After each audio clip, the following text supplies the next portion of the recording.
जय हिंद साथियों, स्वागत करता हूं आप सभी का अपने YouTube चैनल पर। साथियों, आज इस वीडियो में हम आपके लिए नेवी, एमआर और एसएसआर के लिए एक महत्वपूर्ण प्रैक्टिस सेट लेकर आए हैं। आज के क्वेश्चन सभी क्वेश्चन सेलेक्टेड, इंपॉर्टेंट और गोल्डन क्वेश्चन हैं और ऐसे क्वेश्चन हैं जो आपसे पिछले एग्जामों में पूछे गए हैं और आपसे नेवी, एमआर और एसएसआर में इन क्वेश्चनों को पूछे जाने की संभावना है और 2024 के लिए बहुत ज़्यादा गोल्डन क्वेश्चन होने वाले हैं। तो मेरे प्यारे साथियों, इस वीडियो को पूरा कवर कीजिएगा। इस वीडियो में अगर आप जो 20 क्वेश्चनों का करेक्ट जवाब दे पाते हो तो आपका जीके जीएस का और आपका साइंस का लेवल बहुत अच्छा हो चुका है। तो आज इन 37 क्वेश्चनों में से आपको लगभग 20 क्वेश्चनों का टारगेट दिया जाता है। तो मेरे दोस्तों, देखते हैं आज कितने बच्चे 20 क्वेश्चन सही कर पाते हैं। कमेंट बॉक्स में बताइएगा आप इनमें से आपका स्कोर क्या रहा, आप इनमें से कितने क्वेश्चनों को करेक्ट कर पाए हैं। तो बिना टाइम कमाई करते हैं वीडियो को स्टार्ट। आपका पहला क्वेश्चन है, शंभू महाराजा को भारत में निम्नलिखित में से किस नृत्य में उनके या उसके योगदान के लिए परम श्री सम्मान से सम्मानित किया गया? ऑप्शन है अग्निवीर, जो आपका अग्निवीर आर्मी 2022 में यह क्वेश्चन पूछ लिया गया है। शायद क्लर्क के पेपर में यह क्वेश्चन पूछा गया था, तो इस क्वेश्चन को पूछे जाने की संभावना है। तो मेरे प्यारे दोस्तों, जो शंभू महाराज थे उनको जो सम्मानित किया गया था वह आपका कथक नृत्य के लिए सम्मानित किया गया था, यानी ए विकल्प के साथ आपका बिल्कुल करेक्ट जवाब होगा। बात करते हैं कथक नृत्य है कहाँ का, तो कथक नृत्य आपका यूपी से संबंधित है और भरतनाट्यम नृत्य जो है वह आपका तमिलनाडु से संबंधित है। उसी प्रकार जो आपका मणिपुरी नृत्य है वह आपका मणिपुर से सम्मानित है, यानी एमआर भी इसको कह सकते हैं हम। और जो आपका कुचिपुड़ी है वह आपका केरल से संबंधित है। कहाँ से? केरल से आपका संबंधित है। तो मेरे प्यारे साथियों, आज के सभी क्वेश्चन सेलेक्टेड, इंपॉर्टेंट और गोल्डन क्वेश्चन होने वाले हैं। अगला क्वेश्चन देखते हैं। अगर आप भी हमारे चैनल पर नए हो, चैनल को सब्सक्राइब, वीडियो को लाइक और अपने दोस्तों के पास वीडियो को शेयर जरूर कर दें। अगला क्वेश्चन है आपका कि तेज गति से आता हुआ वाहन हॉर्न बजाता है तो उसका पिच कैसा सुनाई देता है? तो उसका पिच मेरे दोस्तों अधिक सुनाई देता है। जब तेजी से आता हुआ वाहन हॉर्न मारता है तो उसकी जो आवाज़ आपको सुनाई देगी वह आपको बहुत तेजी से, अधिक तेजी से सुनाई देगी, यानी विकल्प बी के साथ इसमें आपका बिल्कुल करेक्ट जवाब हो जाएगा। अगला जो क्वेश्चन देखते हैं, अगला क्वेश्चन है आपका, एलोरा के कैलाश मंदिर का निर्माण किसने कराया था? तो एनडीए 2015 में क्वेश्चन पूछ लिया गया है। मेरे प्यारे दोस्तों, एक खास बात मैं तुमको बता दूं, जो क्वेश्चन बड़े एग्जाम में, जैसे आपके जो यूपी, जो आपके पीसीएस के पेपर होते हैं प्री, उनमें ऑब्जेक्टिव क्वेश्चन आते हैं, उनमें क्वेश्चन पूछ लिए जाते हैं। एनडीए, सीडीएस, सीएचएसएल, सीजीएल और एनटीपीसी में जो प्रीवियस ईयर्स के पेपर हैं उनको सोल्व जरूर कर लीजिएगा, क्योंकि वे क्वेश्चन आपके रिपीट होते हैं और छोटे एग्जामों में उनको पूछ लिया जाता है। जैसे आप नेवी, एमआर और एसएसआर की तैयारी कर रहे हो तो उनमें यह क्वेश्चन रिपीट होते रहते हैं। क्वेश्चन है, एलोरा के कैलाश मंदिर का निर्माण किसने कराया था? तो मेरे दोस्तों, जो एलोरा का कैलाश मंदिर था उसका निर्माण आपका कृष्ण प्रथम ने कराया था, यानी विकल्प बी के साथ इसमें आपका करेक्ट जवाब होगा, जिन बच्चों ने विकल्प बी को चुना है। अगला क्वेश्चन है आपका, अली अकबर खान के शिष्य राजीव तारानंद का वादक यंत्र है? तो एसएससी सीजीएल में क्वेश्चन यह पूछा गया है, इंपॉर्टेंट क्वेश्चन आपके लिए। तो ये आपके जो संबंधित है सरोद से संबंधित है, यानी सी विकल्प के साथ इसमें आपका बिल्कुल करेक्ट जवाब होगा। जिन बच्चों ने विकल्प सी को चुना है बिल्कुल सही चुना है। अगला क्वेश्चन देखते हैं। अगला क्वेश्चन आपके लिए इंपॉर्टेंट होने वाला है कि प्रधानमंत्री जनधन योजना, जो आपकी प्रधानमंत्री जनधन योजना थी, उसकी शुरुआत कब की गई या किसने की? तो नेवी एसआर में 2016 में क्वेश्चन, जो आपसे क्वेश्चन पूछा गया है, प्रधानमंत्री जनधन योजना। तो मेरे दोस्तों, जो प्रधानमंत्री जनधन योजना थी उसकी शुरुआत आपकी नरेंद्र मोदी जी ने की थी, यानी ए विकल्प के साथ आपका बिल्कुल करेक्ट जवाब के साथ, ए विकल्प के साथ आपका करेक्ट जवाब हो जाएगा। अगला क्वेश्चन है आपका, लेंस का एसआई मात्रक क्या होता है? तो मेरे दोस्त को, जो लेंस का एसआई मात्रक होता है आपका डायोप्टर लेंस का एसआई मात्रक होता है, यानी सी विकल्प के साथ आपका बिल्कुल करेक्ट जवाब होगा। अगला क्वेश्चन है, सीडीएस 2016 में यह क्वेश्चन आपसे पूछ लिया गया है कि अब कौन सा कैलेंडर विश्व भर में सर्वमान्य है? तो जो हम वर्तमान में कैलेंडर प्रयोग कर रहे हैं, सीडीएस 2016 में क्वेश्चन पूछा गया है। तो अब जो कैलेंडर प्रयोग कर रहे हैं मेरे दोस्तों, हम ग्रिगोरियन कैलेंडर प्रयोग कर रहे हैं। कौन सा कैलेंडर प्रयोग कर रहे हैं? ग्रिगोरियन कैलेंडर प्रयोग कर रहे हैं। डी विकल्प के साथ इसमें आपका बिल्कुल करेक्ट जवाब होगा। जिन बच्चों ने विकल्प डी या डी विकल्प को सोचने वाले सभी बच्चों का जवाब बिल्कुल करेक्ट जवाब हो जाता है। अगला क्वेश्चन है संयुक्त राष्ट्र के सतत विकास लक्ष्य के संदर्भ में निम्नलिखित में से कौन सा कथन सही है, यह आपको बताना होगा। तो एसएससी सीपीओ 2020 में क्वेश्चन पूछा गया है। तो इसमें जो सही जवाब होगा वह होगा आपकी असमानताओं में कमी। कौन सा जवाब सही हो जाएगा? असमानताओं में कमी। इसमें विकल्प बी के साथ आपका बिल्कुल सही जवाब होगा। जिन बच्चों ने विकल्प बी को चुना है बिल्कुल सही चुना है। बी विकल्प के साथ इसमें आपका बिल्कुल करेक्ट जवाब होने वाला है। अगले क्वेश्चन पर पढ़ते हैं। अगला क्वेश्चन है कृषि के क्षेत्र में गोल क्रांति का संबंध किससे है? यूपीएसआई 2017 में क्वेश्चन पूछा गया है। इंपॉर्टेंट क्वेश्चन होने वाला है यह क्वेश्चन आपका नेवी एमआर के लिए और एसएसआर के लिए भी। तो कृषि के क्षेत्र में जो गोल क्रांति का संबंध है मेरे दोस्तों किससे है? तो कृषि के क्षेत्र में गोल क्रांति का जो संबंध है वह आपका आलू से है, यानी डी विकल्प के साथ इसमें आपका करेक्ट जवाब होगा। जो कृषि में जो गोल क्रांति का संबंध है मेरे दोस्तों आलू से है, यानी डी विकल्प जिन बच्चों ने चुना है बिल्कुल सही चुना है। डी विकल्प के साथ आपका करेक्ट जवाब होने वाला है।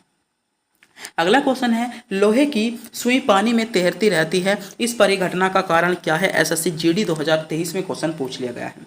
तो आपके लिए भी इंपॉर्टेंट क्वेश्चन होने वाला है कि लोहे की सुई पानी में पानी की सतह पर तैरती रहती है, इस परिघटना का जो कारण है मेरे दोस्तों वह है आपका गुरुत्वीय त्वरण। गुरुत्वीय त्वरण के कारण जो लोहे की सुई होती है वह आपकी पानी पर तैरती रहती है, यानी बी विकल्प के साथ इसमें आपका करेक्ट जवाब हो जाएगा। अगले क्वेश्चन पर बढ़ते हैं। अगला क्वेश्चन है आपका CHSL 2000 CHSL तो आपके एसएससी का एक टॉप एग्जाम होता है CHSL, उसमें क्वेश्चन पूछ लिया गया है 2020 में कि चंद्रगुप्त मौर्य के गुरु कौन थे। तो आपसे भी इस क्वेश्चन को पूछे जाने की संभावना है। तो चंद्रगुप्त मौर्य के गुरु कौन थे? तो मेरे दोस्तों विष्णुगुप्त आपके चंद्रगुप्त मौर्य के गुरु थे, यानी बी विकल्प इसमें आपका करेक्ट जवाब होगा। जिन बच्चों ने विकल्प बी को चुना है बिल्कुल सही चुना है। बी विकल्प विष्णुगुप्त आपका सही जवाब हो जाता है। अगला क्वेश्चन है रियो 20 घोषणा पत्र का शीर्षक क्या था? एसएससी CGL देखो कहाँ क्वेश्चन पूछा गया, CGL जो कि भारत का एक टॉप एग्जाम है। तो यह क्वेश्चन जब CGL में क्वेश्चन पूछा गया है तो इस क्वेश्चन के जो बाद में है वह आपके छोटे एग्जाम में आने के चांसेस है। तो रियो 20 जो घोषणा पत्र था उसका शीर्षक क्या था? तो मेरे दोस्तों उसका शीर्षक था आपका द फ्यूचर बी बॉन्ड। उसका शीर्षक क्या था? द फ्यूचर बी बॉन्ड इसका शीर्षक था, यानी ए विकल्प के साथ आपका बिल्कुल करेक्ट जवाब हो जाता है। अगला क्वेश्चन है MPPCS में क्वेश्चन पूछा गया है लिखित संविधान का प्रारंभ निम्नलिखित में से किस देश में हुआ था? तो लिखित संविधान मतलब विश्व का सबसे पुराना संविधान जो है वह आपका ब्रिटेन का है। और बात करते हैं लिखित संविधान की, तो भारत का जो सबसे लिखित सबसे पहला संविधान है विश्व में वह है आपका अमेरिका का। कहाँ का है? अमेरिका का। बात करते हैं भारत में तो सबसे बड़ा विश्व का सबसे बड़ा लिखित संविधान जो है वह है आपका भारत का। अगला क्वेश्चन देखते हैं आर्मी 2015 में क्वेश्चन पूछा गया था कि सिंधु घाटी सभ्यता के निम्नलिखित में से किस स्थल को सबसे पहले खोजा गया था? तो मेरे दोस्तों आपने एक घटना सुनी होगी सिंधु घाटी सभ्यता, जो एक चर्चित विषय है आपका हिस्ट्री का, जो आपकी प्राचीन हिस्ट्री है उसका एक चर्चित विषय रहता है सिंधु घाटी सभ्यता। इससे आपको एक क्वेश्चन सिंधु घाटी सभ्यता से जरूर देखने को मिल जाता है। तो क्वेश्चन आपसे पूछा जा रहा है सिंधु घाटी सभ्यता के निम्नलिखित में से किस स्थान को सबसे पहले खोजा गया था? तो मेरे दोस्तों सबसे पहले जो खोजा गया था वह आपका हड़प्पा को खोजा गया था। बी विकल्प इसमें आपका करेक्ट जवाब होगा। आर्मी 2015 में यह क्वेश्चन पूछा गया है। नेवी एमआर और एसएसआर के लिए इंपॉर्टेंट क्वेश्चन होने वाला है। अगले क्वेश्चन पर बढ़ते हैं। अगला क्वेश्चन है आपका नेत्रदान के दाता को आंख के किस हिस्से की प्रतिरोपित किया जाता है? जब कोई व्यक्ति नेत्र दान करता है तो वह आपका आंख का कौन सा हिस्सा देता है? जो यूपी बोर्ड के जो एग्जाम होते हैं हाई स्कूल इंटर के उनमें क्वेश्चन पूछा गया है। तो इंपॉर्टेंट क्वेश्चन है यह क्वेश्चन। जो नेत्र दान करता है वह आपका कॉर्निया का करता है, यानी बी विकल्प के साथ इसमें आपका बिल्कुल करेक्ट जवाब होगा। जिन बच्चों ने विकल्प बी को चुना है बिल्कुल सही चुना है। बी विकल्प के साथ आपका करेक्ट जवाब हो जाएगा। अगला क्वेश्चन है विश्व में गेहूं का सबसे बड़ा उत्पादक देश कौन सा है? तो बताइए। एसएससी CGL में क्वेश्चन पूछा गया है कि विश्व में गेहूं का सबसे बड़ा उत्पादक देश। तो मेरे दोस्तों जो विश्व में गेहूं का सबसे बड़ा उत्पादक देश है वह है आपका चीन। चीन विश्व में गेहूं का सबसे बड़ा उत्पादक देश है। इसमें जो चीन आपका विकल्प सही जवाब होगा। अगले क्वेश्चन पर बढ़ते हैं। अगला क्वेश्चन है आपका निम्नलिखित में से किस राज्य में प्रतिवर्ष इको रिक्ट फेस्टिवल जो आपका फेस्टिवल है बनाया जाता है? एसएससी 2021 में क्वेश्चन पूछा जा चुका है। इंपॉर्टेंट क्वेश्चन है, सेलेक्टेड क्वेश्चन है। तो कहाँ पर बनाया जाता है? आपका जो बनाया जाता है वह आपका उड़ीसा राज्य में बनाया जाता है, यानी इसमें जो सही जवाब होगा सी विकल्प के साथ आपका बिल्कुल करेक्ट जवाब हो जाएगा। अगला क्वेश्चन है आपका, काली टाइगर रिजर्व निम्नलिखित में से किस राज्य में स्थित है? एसएससी जीडी 2021 में क्वेश्चन पूछा जा चुका है, इंपॉर्टेंट क्वेश्चन है, कई बार क्वेश्चन पूछा गया था। एसएससी जीडी के कई शिफ्टों में क्वेश्चन पूछा गया था कि काली टाइगर रिजर्व। तो मेरे दोस्तों जो काली टाइगर रिजर्व है वह आपका कहाँ पर है? तो काली टाइगर रिजर्व आपका कर्नाटक राज्य में स्थित है, यानी इसमें जो सही जवाब होगा आपका सी विकल्प के साथ इसमें आपका बिल्कुल करेक्ट जवाब होने वाला है। जिन बच्चों ने विकल्प सी को चुना है वह बिल्कुल सही चुना है, सी विकल्प आपका सही, वो सॉरी कर्नाटक आपका बी विकल्प करेक्ट जवाब होगा। अगला क्वेश्चन है आपका, शरीर का तापक्रम कहाँ नियंत्रित होता है? तो जो बताइए शरीर का जो आपका तापक्रम होता है वह आपका कहाँ पर नियंत्रित होता है? तो बताइए शरीर का तापक्रम। तो मेरे दोस्तों जो शरीर का तापक्रम होता है वह आपका हाइपोथैलेमस में होता है, यानी सी विकल्प के साथ इसमें आपका करेक्ट जवाब होगा हाइपोथैलेमस, इसमें आपका बिल्कुल सही जवाब के साथ इसमें सी विकल्प आपका करेक्ट जवाब होने वाला है। अगला क्वेश्चन है आपका, निम्नलिखित में से किस राज्य का पशु विशाल गिलहरी में है? ऑप्शन है CDS 2021 में क्वेश्चन पूछा गया है कि किस राज्य का पशु विशाल गिलहरी आपका राज्य पशु है? तो कहाँ का है? तो यह जो है आपका महाराष्ट्र का आपका सी विकल्प के साथ इसमें यानी बी विकल्प आपको दिया गया है महाराष्ट्र, इसमें आपका करेक्ट जवाब होने वाला है। विकल्प सी आपका या महाराष्ट्र आपका करेक्ट जवाब होगा। अगला क्वेश्चन है, कोलंबो किस देश की राजधानी है? RRB group D. आपने सोचा होगा RRB ग्रुप डी में क्वेश्चन 2018 में क्वेश्चन पूछा गया है कोलंबो। तो मेरे दोस्तों बांग्लादेश की राजधानी क्या है? बांग्लादेश की राजधानी आपकी ढाका। आपकी म्यांमार की राजधानी क्या है? म्यांमार की राजधानी है आपकी कोलंबो, यानी बी विकल्प के साथ आपका करेक्ट जवाब होगा। नेपाल की राजधानी क्या है? तो नेपाल की राजधानी हो जाती है आपकी काठमांडू, और श्रीलंका की राजधानी हो जाती है आपकी श्री जयवर्धनपुरम कोट्टे आपकी क्या है? श्रीलंका की राजधानी है। तो क्वेश्चन पूछा गया था कोलंबो किस देश की राजधानी है? तो म्यांमार या बर्मा। अगर ऑप्शन में आपको बर्मा मिल जाए, क्योंकि जो म्यांमार को प्राचीन नाम से जाना जाता, बर्मा के नाम से जाना जाता था, आपका करेक्ट जवाब होगा। अगला क्वेश्चन है, भारत का राष्ट्रीय जल मार्ग 3 किस राज्य से में स्थित है? RRB NTPC का एक बहुत बड़ा एग्जाम होता है। मैं मानता हूँ रेलवे में जो सबसे बड़ी जो वैकेंसी होती है, मतलब सबसे बड़ी जो पोस्ट होती है जिसका एग्जाम होता है वह मैम शायद NTPC ही सबसे बड़ी होती है। उसमें यह क्वेश्चन पूछा गया है कि राष्ट्रीय राजमार्ग 3 का जो संबंध है किस राज्य से है? तो मेरे दोस्तों आपका केरल राज्य से इसका संबंध है, यानी सी विकल्प के साथ आपका करेक्ट जवाब होगा। इंपॉर्टेंट क्वेश्चन आपके लिए होने वाला है और सेलेक्टेड क्वेश्चन आपके लिए यह होने वाला है। अगला क्वेश्चन है, भारत में स्थित प्राचीनतम समूह की चट्टान नेवी SR में क्वेश्चन पूछ लिया गया है। तो भारत में स्थित प्राचीन समूह की जो चट्टान है मेरे दोस्तों आपकी विद्या तंत्र है। कौन सी? विद्या तंत्र आपकी भारत में स्थित प्राचीन समूह की चट्टान है, यानी सी विकल्प के साथ इसमें आपका सही जवाब होगा। मेरे प्यारे साथियों, अगर आपने अभी तक हमारे चैनल को सब्सक्राइब नहीं किया है, चैनल को सब्सक्राइब और हमारे टेलीग्राम चैनल को ज्वाइन जरूर कर लें, जिस पर हम आपको MCQs कवर कराते हैं, जिससे आप अपने GK GS का लेवल बढ़ा सकते हो। और हम बहुत ही ज़्यादा इंपॉर्टेंट और सेलेक्टेड फैक्ट आपके टेलीग्राम चैनल पर डालने की कोशिश करते हैं, जो आपको सीधे आपके एग्जाम में देखने को मिलते हैं। और बहुत ज़्यादा सेलेक्टेड क्वेश्चन हम आपके लिए टेलीग्राम पे लाते हैं। तो हमारे टेलीग्राम चैनल को ज्वाइन जरूर कर लें, जिसका लिंक आपको वीडियो के डिस्क्रिप्शन में मिल जाएगा। और हमारे टेलीग्राम का नाम है स्टडी अड्डा RK के नाम से आपको क्या मिल जाएगा? टेलीग्राम चैनल मिल जाएगा, सर्च भी आप कर सकते हो। अगला क्वेश्चन है, निम्नलिखित में से किस जनजाति का संबंध सिक्किम से है? SSC CPO 2019 में क्वेश्चन पूछ लिया गया है कि निम्नलिखित में से किस जाति का संबंध आपका जो है सिक्किम से है? तो सिक्किम का जो संबंध है वह आपका भूटिया जनजाति से है। इसमें विकल्प बी यानी जो आपको ऑप्शन सी में दिया गया है, क्रम बदलने के कारण भूटिया इसमें बिल्कुल करेक्ट जवाब होगा।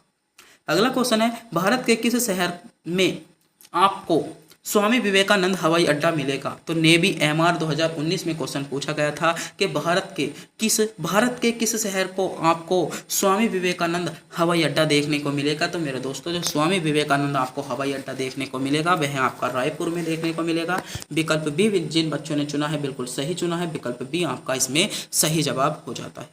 अगला क्वेश्चन है आपका, महमूद गजनबी ने भारत पर कितनी बार आक्रमण किया था? तो बताइए महमूद गजनबी ने भारत पर कितनी बार आक्रमण किया? तो मेरे दोस्तों सेलेक्टेड क्वेश्चन है, यह क्वेश्चन जनरल क्वेश्चन होता है, कई बार एग्जाम में देखने को मिल जाता है। तो भारत में जो मोहम्मद गजनबी ने जो मेरे दोस्तों आक्रमण किया था वह आपका 17 बार किया था, यानी इसमें 17 बार के साथ जिन बच्चों ने विकल्प 17 बार को चुना है बिल्कुल करेक्ट चुना है, आपका सही जवाब हो जाएगा। अगला क्वेश्चन है, यह क्वेश्चन आपके लिए सेलेक्टेड हो सकता है क्योंकि एसएससी CHSL में 2017 में क्वेश्चन पूछ लिया गया है। इस क्वेश्चन के रिपीट होने के चांसेस ज़्यादा हैं। क्वेश्चन है, भारत की पहली महिला शतरंज ग्रैंड मास्टर हैं। तो जो भारत की पहली महिला शतरंज ग्रैंड मास्टर है मेरे दोस्तों, एस विजय लक्ष्मी है। कौन है? एस विजय लक्ष्मी है, यानी ए विकल्प इसमें आपका बिल्कुल करेक्ट जवाब होने वाला है। अगला क्वेश्चन है, अपश्रव्य तरंगे की आवृत्ति होती है तो कितनी होती है? तो जो मेरे दोस्तों अश्रव्य तरंगे होती हैं उनकी जो आवृत्ति होती है मेरे दोस्तों 20 हर्ट्ज से लेकर 20 हर्ट्ज से कम होती है, यानी डी विकल्प के साथ इसमें आपका करेक्ट जवाब होगा जिन बच्चों ने विकल्प डी को चुना है। अगले क्वेश्चन पर पढ़ते हैं। क्वेश्चन है, निम्नलिखित में से कौन सी कृष्णा नदी की सहायक नदी नहीं है? NTPC 2021 में क्वेश्चन पूछ लिया गया है। तो कृष्णा नदी की जो सहायक नदी नहीं है, मूसी नदी आपकी सहायक नदी नहीं है। तो मूसी नदी जो है वह आपकी कृष्णा नदी की सहायक नदी नहीं है। इसमें सी विकल्प के साथ आपका करेक्ट जवाब होगा। अगला क्वेश्चन है आपका, UNDP का मानव विकास विवरण किस 3 संकेतनों पर संयोजित करके विकास को मापना है? CGL 2022 में क्वेश्चन पूछा गया है। तो सही जवाब होगा स्वास्थ्य, शिक्षा और जीवन स्तर पर मापता है, यानी सी विकल्प इसमें आपका करेक्ट जवाब होने वाला है। अगला क्वेश्चन है, एक स्वस्थ मनुष्य का रक्तचाप होता है। तो एक स्वस्थ मनुष्य जो होता है मेरे दोस्तों उसका रक्तचाप 120 से 80 120 से या 120 से 80 के बीच उसका स्वस्थ मनुष्य का रक्तचाप रहता है, यानी बी विकल्प इसमें आपका बिल्कुल करेक्ट जवाब था जिन बच्चों ने विकल्प बी को चुना था। तो मेरे प्यारे साथियों, आज के जो क्वेश्चन थे सभी क्वेश्चन सेलेक्टेड इंपॉर्टेंट और नेवी MR और SSR के लिए टॉप क्वेश्चन थे जो आपसे सीधे आपके एग्जाम में पूछे जा सकते थे। तो आज के सभी क्वेश्चन आपके लिए इंपॉर्टेंट थे। अगर आपको वीडियो अच्छी लगी हो वीडियो को लाइक, और आप इनमें से कितने क्वेश्चनों का जवाब जानते थे कमेंट बॉक्स में बताना ना भूलें, और हमारे टेलीग्राम चैनल को ज्वाइन जरूर कर लें। और अभी तक हमारे चैनल को सब्सक्राइब नहीं किया, चैनल को सब्सक्राइब, वीडियो को लाइक और अपने दोस्तों के पास वीडियो को शेयर जरूर कर दें। तब तक के लिए मिलते हैं अगली वीडियो।